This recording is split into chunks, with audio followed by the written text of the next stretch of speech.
Hello friends, मैं doctor Pradeep आपका अपने एमएससी चैनल में दिल की गहराइयों से बहुत बहुत स्वागत करता हूं। और आज मैं आपको होम्योपैथी की एक ऐसी मेडिसिन के बारे में बताने जा रहा हूं जो कि शारीरिक और मानसिक कमजोरी के लिए बहुत फ़ायदा करती है। मेंटल वीकनेस और फिजिकल वीकनेस दोनों के लिए बहुत ही ज़्यादा कारगर है।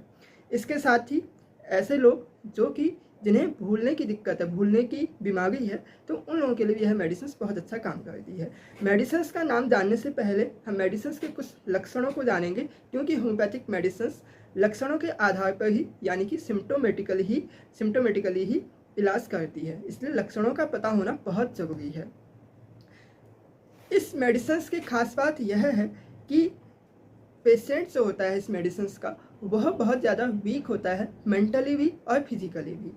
फिजिकली वीक मतलब कि बहुत जल्दी उसे थकान लग जाना, थोड़ा सा भी काम करे तो उसे बहुत ज़्यादा थकान आ जाती है, सुस्ती आ जाती है और उसे मन करता है कि कहीं भी किसी भी जगह पे थोड़ा सा कोई एक पार्ट मिल जाए सोने के लिए या बेड मिल जाए, तो उसकी बहुत ज़्यादा इच्छा होती है कि वह आराम कर ले, वह सो जाए। तो उसे सोने की बहुत ज़्यादा इच्छा होती है थकान की वजह से। इस फिजिकल वीकनेस में जो वाइटल फ्लूइड होता है उसका भी लॉस होता है। वाइटल फ्लूइड्स मतलब ऐसे फ्लूइड्स जो हमारी बॉडी को एनर्जी देते हैं या हमारी बॉडी की एनर्जी के लिए ज़रूरी होते हैं। जैसे पेशेंट्स को इनवॉल्यूंटरी अनैच्छिक रूप से या अपने आप ही सीमेन का लॉस होता रहता है, जो वीर्यपात जिसको हम कहते हैं हिंदी में, उसका लॉस होता रहता है। वह कब होगा? जैसे पेशेंट बैठा है तो बैठे बैठे अपने आप ही उसके लिंग में से वीर्यपात होता है, सीमेन लीक होता है, या वो कोई काम कर रहा है, कोई एक्सरसाइज कर रहा है, क्योंकि फिजिकल वीकनेस है तो उसमें भी उसको यह दिक्कत सीमेन लॉस की हो सकती है। या जब वह लैट्रिन जाता है, पाखाना करता है, तो उस टाइम पे भी उसका जो जिसको हम धात भी बोलते हैं, तो वह धात उसकी रेगुलर गिरते रहती है, अपने आप ही लीक होती रहती है और इसकी वजह से उसे बहुत ज़्यादा कमजोरी महसूस होने लगती है। अब मैंने कहा कि यह मेडिसिन फिजिकल वीकनेस के साथ साथ में मेंटली वीकनेस के लिए भी बहुत अच्छा काम करती है। मेंटल वीकनेस जैसे फैमिली में कोई टेंशन हो जाए तो पेशेंट बहुत ज़्यादा परेशान हो जाता है, मानसिक रूप से बहुत ज़्यादा उसे थकान महसूस होती है और जैसे वो अपनी चीज़ों को बहुत ज़्यादा भूलने लगता है, क्योंकि फॉरगेटफुलनेस भी इस मेडिसिन में है। वह अपनी डेली रूटीन की चीज़ें भूलने लगता है। जैसे गृहिणियाँ जो होती हैं वह जैसे खाना बनाती हैं, तो जैसे खाना बनाया तो उसमें नमक डालना भूल गई, चाय बनाई चीनी डालना भूल गई, या चाय की पत्ती का जो बर्तन है, जार है, वह कहाँ रखा है वह भूल गई। कोई सामान अभी उन्होंने रखा है रिसेंटली और उसी समय भूल गई और उसको ढूंढने लगी कि वह सामान कहाँ रखा है। तो इस प्रकार की फॉरगेटफुलनेस इस मेडिसिन में पाई जाती है। इसी प्रकार से बिजनेसमैन जो व्यापारी होते हैं, जैसे उन्होंने कोई ग्राहक आया, सामान बेचा, उन्होंने सामान दिया ग्राहकों को, कस्टमर को अपने, तो वो जो पैसा दिया उन्होंने, जैसे 500 रुपये का नोट दिया, तो उन्होंने अपने जैसे गले में रखा, उसके बाद तुरंत भूल जाते हैं कि इसने पैसा भी दिया है या नहीं दिया है, या 500 का दिया या 200 का दिया या 100 रुपये का नोट दिया, यह भूल जाना। ग्राहक को पैसा लौटाना भूल जाना या ग्राहक से पैसे लेना भूल जाना, इस प्रकार की फॉरगेटफुलनेस व्यापारियों में बहुत ज़्यादा इस मेडिसिन में पाई जाती है। कोई सामान मंगाना है दुकान के लिए, वह भूल जाना। कोई व्यक्ति घर से निकला है सामान खरीदने के लिए, सब्जी लेने के लिए निकला है, लेकिन बाजार जाके उसे याद करना पड़ता है कि मैं क्यों आया था बाजार, किस चीज़ के लिए निकला था, तो यह चीज़ें भूल जाना। तो इस प्रकार की जो फॉरगेटफुलनेस होती है यह इस मेडिसिन में पाई जाती है। मेडिसिन का नाम अभी बताऊंगा, थोड़ा सा पेशेंस रखें।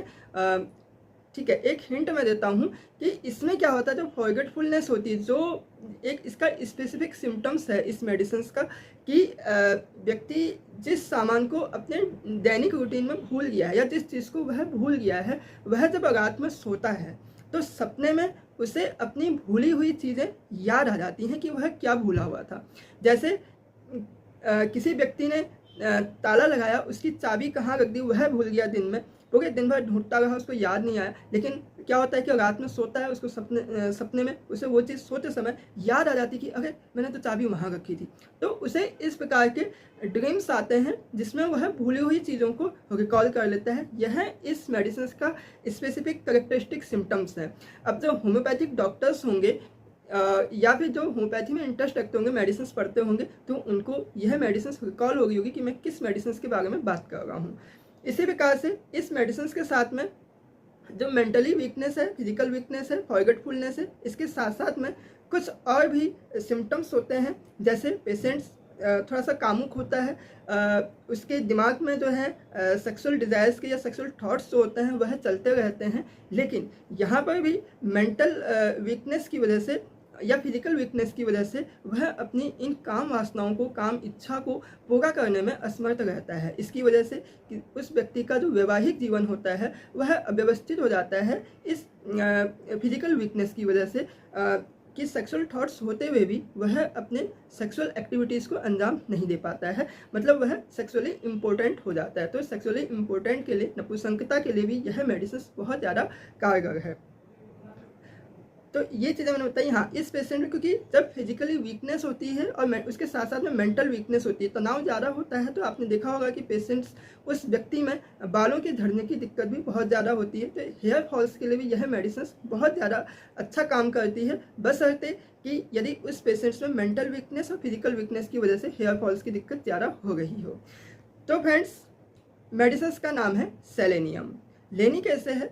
यदि आपको सिर्फ फिजिकल वीकनेस और मेंटल वीकनेस और फॉरगेटफुलनेस की एक सामान्य दिक्कत है, तो आप सेलेनियम टिंचर की 10 बूंद सुबह 10 बूंद शाम को ले सकते हैं। 15 से 20 दिन तक का आपको निश्चित रूप से आराम होगा।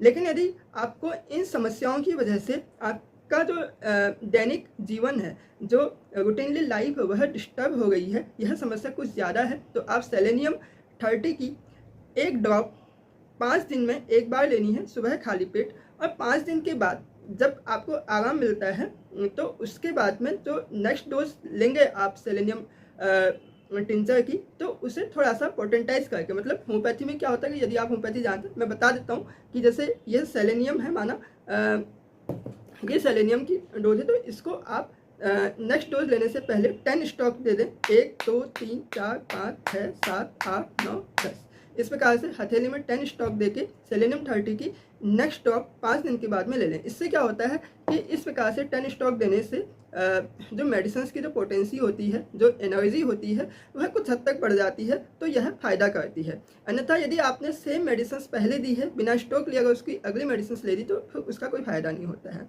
यदि आपकी समस्याएं इस प्रकार की, जो वीकनेस है, फॉरगेटफुलनेस है और इम्पोर्टेंसी की दिक्कत, जो नपुंसकता की दिक्कत अगर इसके साथ में बहुत ज़्यादा है, तो फिर आपको मेडिसिन को 200 में लेने से पहले किसी होम्योपैथिक डॉक्टर्स को ज़रूर पूछना चाहिए और उसके अंडर में ही मेडिसिन आगे लेनी चाहिए। क्योंकि फ्रेंड्स, ऐसा होता है कि किसी भी होम्योपैथिक मेडिसिन के जो सिम्टम्स होते हैं, यदि वह पेशेंट्स के सिम्टम्स के साथ मैच करें, तो वह मेडिसिन बहुत अच्छा काम करती है। लेकिन यदि उस मेडिसिन को हम ज़्यादा पोटेंसी में दे दें या ज़्यादा खुराक में हम दे दें, तो उस मेडिसिन के जो एक्स्ट्रा सिम्टम्स होते हैं, जो पेशेंट्स के लक्षणों के साथ में मैच नहीं करते हैं, सिमिलर नहीं होते, तो ऐसे सिम्टम्स मेडिसिन के पेशेंट्स के अंदर आ जाते हैं और पेशेंट्स जो है अपने सिम्टम्स, अपने लक्षणों के अलावा दूसरे अन्य लक्षणों के साथ भी वह पीड़ित होने लगता है, बीमार होने लगता है, मतलब पेशेंट्स के अंदर नए नए सिम्टम्स आने लगते हैं। ऐसा हर होम्योपैथिक मेडिसिन के साथ में होता है। इसीलिए होम्योपैथिक मेडिसिन को बहुत सोच समझ के लेना चाहिए। ऐसा नहीं कि यूट्यूब में किसी का भी वीडियो देखा और बहुत सारी 2 बूंद ले रहे हैं, 3 बूंद ले रहे हैं, 4-5 बूंद सुबह दोपहर शाम, क्योंकि आजकल यूट्यूब में ऐसे वीडियोस बहुत ज़्यादा भरे हुए हैं जो आपको फ़ायदा देने की बजाय नुकसान ही बहुत ज़्यादा करेंगे। इसलिए थोड़ा सा सोच समझ के लें और जिस प्रकार से मैंने बताया इस प्रकार से लें, या फिर किसी होम्योपैथिक, अच्छे क्वालिफाइड होम्योपैथिक डॉक्टर्स के अंदर में परामर्श लेकर ये मेडिसिन लें, तो आपकी समस्या निश्चित रूप से ठीक होगी। तो फ्रेंड्स, आज मैंने आपको बताया सेलेनियम के बारे में। फिर कभी मिलेंगे नए सब्जेक्ट के साथ में, किसी नई मेडिसिन के साथ में, या किसी नई हेल्थ रिलेटेड जानकारी के बारे में। Thank you, bye.